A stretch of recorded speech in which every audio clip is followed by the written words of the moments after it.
नमस्कार दोस्तों, प्रेरणा पोर्टल पर टीचर क्लास मैपिंग DCF प्रत्येक विद्यालय को भरना अनिवार्य है, जिसका मुख्य उद्देश्य जल्द से जल्द विद्यालयों को निपुण बनाना है।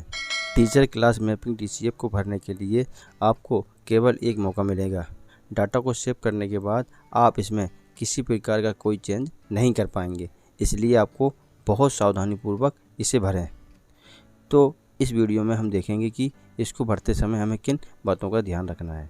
अब सबसे पहले आप प्रेरणा पोर्टल पर टीचर आईडी से लॉगिन कर लेंगे। अब होम पेज पर बाईं तरफ नीचे की ओर दिए गए option teacher class mapping DCF पर चले जाना है। अब आपके सामने क्लास मैपिंग का DCF ओपन हो जाएगा, जिसमें सबसे ऊपर आपके विद्यालय की डिटेल लिखी होगी। इस जानकारी को आप एक बार चेक कर लेंगे।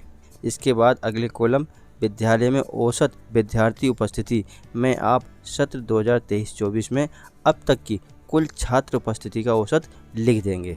इसके बाद नीचे टीचर क्लास मैपिंग DCF की टेबल आपको मिलेगी, जिसमें आपको स्कूल के समस्त शिक्षक एवं शिक्षक मित्रों के नाम मिल जाएंगे।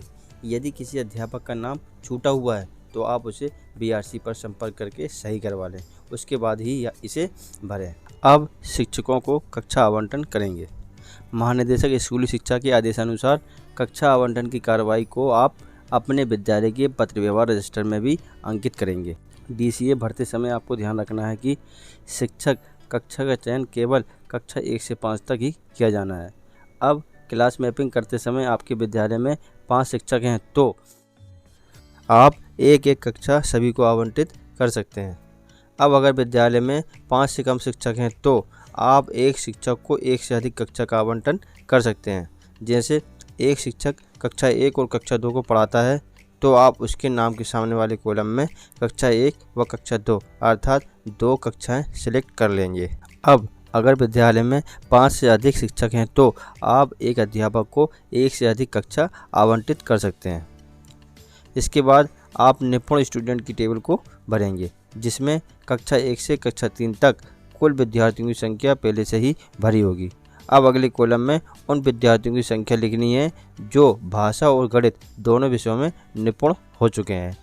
अब अगले कॉलम में कितने विद्यार्थी निपुण हैं का प्रतिशत ऑटोमेटिक फिल होकर आ जाएगा। अब अगले कॉलम में इस कक्षा को संबंधित शिक्षक कब तक निपुण बना लेगा उसकी डेट सिलेक्ट करनी है, लेकिन ध्यान रहे डेट सिलेक्ट करने में बिल्कुल भी जल्दबाजी ना करें। आप 2024 तक की डेट को भी सिलेक्ट कर सकते हैं। अब इस कॉलम में आपका विद्यालय कब तक निपुण हो जाएगा इसकी डेट भरना है।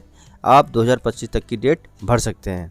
अब अगले कॉलम में यदि आपको विद्यालय को निपुण बनाने के लिए किसी TLM की आवश्यकता है तो आप यहां पर हाँ सिलेक्ट कर लेंगे और यहां पर उस TLM का नाम लिख देंगे।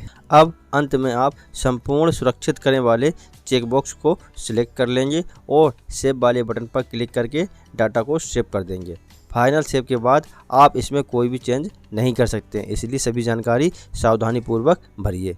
दोस्तों, अगर वीडियो अच्छी लगी है तो लाइक करें, अन्य साथियों की मदद के लिए इसे शेयर भी कर दें और यदि चैनल को अभी तक सब्सक्राइब नहीं किया है तो प्लीज़ चैनल को सब्सक्राइब ज़रूर कर लें। जय हिंद दोस्तों।